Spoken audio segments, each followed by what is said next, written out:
Hello Technolovers, Selat Malaka adalah jalur pelayaran tersibuk di dunia, menjadi urat nadi perdagangan global. Setiap tahun, sekitar 94.000 kapal melewati selat ini, mengangkut lebih dari sepertiga pasokan minyak dunia dan seperempat volume perdagangan global.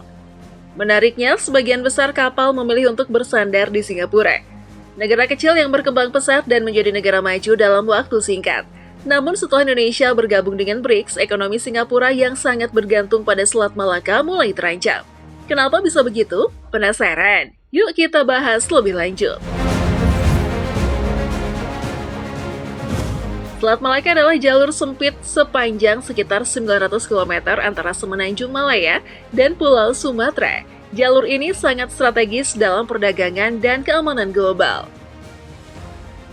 Bahkan sering disebut sebagai yang paling kritis di dunia karena menjadi rute laut terpendek antara Samudra Hindia dan Laut Cina Selatan.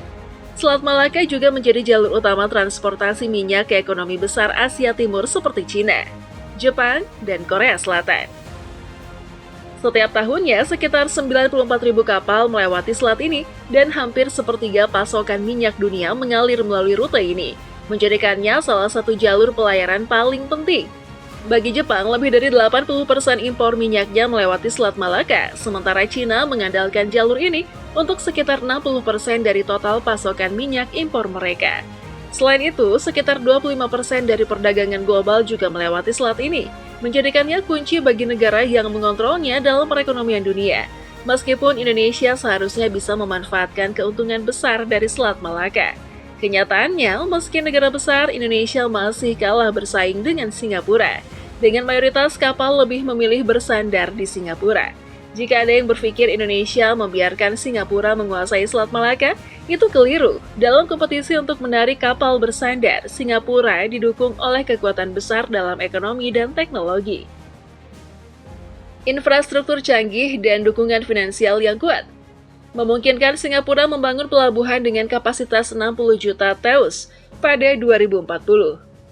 Sebagai perbandingan, Indonesia hanya mampu membangun pelabuhan dengan kapasitas total 17,7 juta TEU di seluruh negeri. Sementara Thailand, ekonomi terbesar kedua di Asia Tenggara, hanya mampu membangun pelabuhan dengan kapasitas 11,7 juta TEU per tahun. Yang lebih mencengangkan, pelabuhan Singapura dibangun di pulau buatan, yang biayanya jauh lebih tinggi hingga 4 kali lipat per meter dibandingkan pelabuhan di tepi pantai. Sebagai gambaran, harga tanah reklamasi di Malaysia Greenland sekitar 22 hingga 38 juta per meter. Pelabuhan baru Singapura yang sedang dibangun memiliki luas 1.337 hektar, setara dengan 3.300 lapangan sepak bola. Sementara itu, pelabuhan Patimban yang memiliki kapasitas 7 juta TEU membutuhkan investasi sekitar 51,77 triliun. Untuk pelabuhan dengan kapasitas 65 juta TEU, Singapura mungkin memerlukan investasi sekitar 481,2 triliun. Dengan membangun pulau reklamasi, Singapura mengeluarkan biaya yang sangat besar. Ini menunjukkan bahwa negara kecil ini tidak membangun pelabuhan tersebut sendirian, melainkan didukung oleh negara dengan kekuatan finansial dan teknologi yang sangat maju.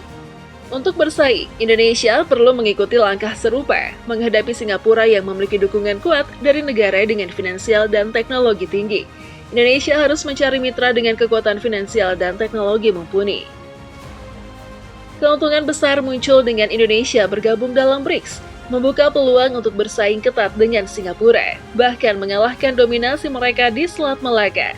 Mengapa? Karena BRICS didukung oleh Bank Pembangunan Baru, atau New Development Bank yang menawarkan pinjaman hibah dan pendanaan lainnya untuk proyek infrastruktur, energi terbarukan, transportasi, dan lainnya. Indonesia bisa memanfaatkan kesempatan ini untuk membangun pelabuhan berkapasitas serupa dengan pelabuhan tua Singapura, atau bahkan lebih besar untuk bisa bersaing, karena BRICS juga meningkatkan perdagangan antar anggotanya. Indonesia harus memastikan agar keuntungan perdagangan Selat Malaka tidak jatuh ke tangan Singapura. Pelabuhan tuas yang dimiliki Singapura ternyata tidak hanya dipersiapkan untuk barang-barang yang berasal dari negara-negara anggota BRICS yang akan melewati Selat Malaka. Nah, pertanyaannya, apakah Indonesia akan terus membiarkan situasi ini tanpa melakukan apa-apa? Apakah Indonesia akan membiarkan Singapura terus mendominasi jalur perdagangan penting ini tanpa ada upaya serius untuk bersaing? Tentu saja tidak. Indonesia harus mengambil langkah strategis dengan segera untuk memastikan kepentingan nasional tetap menjadi prioritas utama.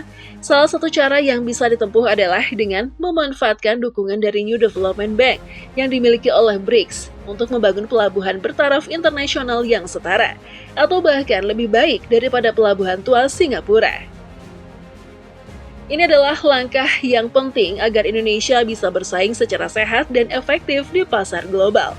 Tanpa langkah ini, Indonesia akan kehilangan peluang besar yang datang bersama keanggotaan di BRICS, dan justru keuntungan yang seharusnya didapat Indonesia bisa diraup sepenuhnya oleh Singapura. Selain itu, perlu diingat bahwa China juga tidak ingin kapal-kapal yang masuk dan keluar dari negara mereka harus terus-menerus melalui Singapura. Mengapa demikian? Salah satunya adalah karena Singapura tetap berada di pihak Amerika Serikat dalam banyak hal.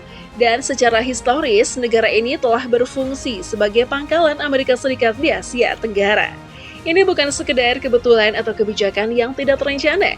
Anda bisa melihatnya dalam berbagai aspek. Salah satunya adalah dalam peralatan militer yang dimiliki Singapura, terutama yang berbasis teknologi Amerika Serikat. Singapura selalu mendapatkan teknologi militer yang lebih canggih dibandingkan Indonesia. Bukan karena Indonesia tidak mampu, tetapi Amerika Serikat sengaja membatasi akses Indonesia terhadap teknologi militer tertentu agar tidak lebih canggih dari Singapura. Contohnya, Indonesia bahkan sempat kesulitan untuk mendapatkan akses ke pesawat tempur F-16 dari Amerika Serikat. Sementara Singapura sudah mendapatkan izin untuk mengoperasikan pesawat F-35 yang jauh lebih canggih dan lebih modern. Selain itu, penting untuk dicatat bahwa Rusia sebagai kekuatan besar di dunia juga telah secara terbuka memasukkan Singapura dalam daftar musuh mereka. Ini bukan sekadar kebetulan atau isu politik yang sepele. Singapura memiliki hubungan yang sangat erat dengan Amerika Serikat, yang menyebabkan ketegangan dengan negara-negara seperti Rusia. Semua ini menunjukkan bahwa Singapura bukan sekadar pelabuhan biasa di Asia Tenggara, melainkan pusat kekuatan ekonomi dan militer yang sangat strategis. Dan Indonesia tidak boleh terus membiarkan hal ini. Jika Indonesia mampu menawarkan pembangunan pelabuhan yang berfungsi sebagai jalur transit untuk kapal-kapal anggota BRICS yang melintasi Selat Malaka, ini akan sangat menguntungkan bagi China. Dengan adanya alternatif pelabuhan yang dikembangkan oleh Indonesia, China tidak lagi perlu bergantung pada Singapura yang memiliki hubungan kuat dengan Amerika Serikat. Ini bisa mengurangi ketergantungan mereka pada negara yang memiliki sekutu besar seperti AS, dan membuka lebih banyak peluang untuk Indonesia sebagai kekuatan ekonomi baru yang bisa bersaing secara global. Ketidaksukaan China terhadap ketergantungan Indonesia pada Singapura sebagai sekutu Amerika Serikat sudah terlihat cukup lama. Salah satu contohnya bisa dilihat ketika China menawarkan pelabuhan Kuala Tanjung yang terletak di Sumatera Utara. Pelabuhan ini memiliki akses langsung untuk ekspor kontainer ke luar negeri, menghubungkan langsung dengan pelabuhan Ningbo Suzhou di Provinsi Zhejiang, China. Jadi, jika Indonesia serius ingin memanfaatkan jalur pelayaran strategis di Selat Malaka, terutama dengan negara-negara BRICS, Indonesia bisa memprioritaskan pengembangan pelabuhan Kuala Tanjung, yang tentu saja jauh lebih terjangkau dibandingkan membangun pelabuhan di Pulau Reklamasi. Selain itu, kita juga harus ingat bahwa negara-negara BRICS telah sepakat untuk saling mendukung dalam meningkatkan pertumbuhan ekonomi di antara anggotanya. Meskipun China memang tertarik pada proyek ini, dan kebetulan proposal tersebut kini sudah ada di meja Pak Prabowo. Pelaksanaannya bukan hal yang mudah. Singapura yang sangat bergantung pada pelabuhan sebagai pusat ekonomi mereka, tentu tidak akan tinggal diam. Kita harus siap menghadapi kemungkinan datangnya investor China yang ingin membangun pelabuhan di sana, dan mungkin juga siap mendengar kabar negatif mengenai proyek ini. Kita semua bisa menebak dari negara mana asalnya. Saya berharap masyarakat tetap tenang menghadapi isu-isu tersebut. Karena jika tidak, kita akan terus terjebak dalam kemiskinan dan ketertinggalan, hanya bisa melihat Singapura terus berkembang tanpa mendapatkan apa-apa dari Selat Malaka yang seharusnya bisa menguntungkan kita semua. Apa pendapat kalian? Silahkan tulis di kolom komentar, dan sampai jumpa di video selanjutnya.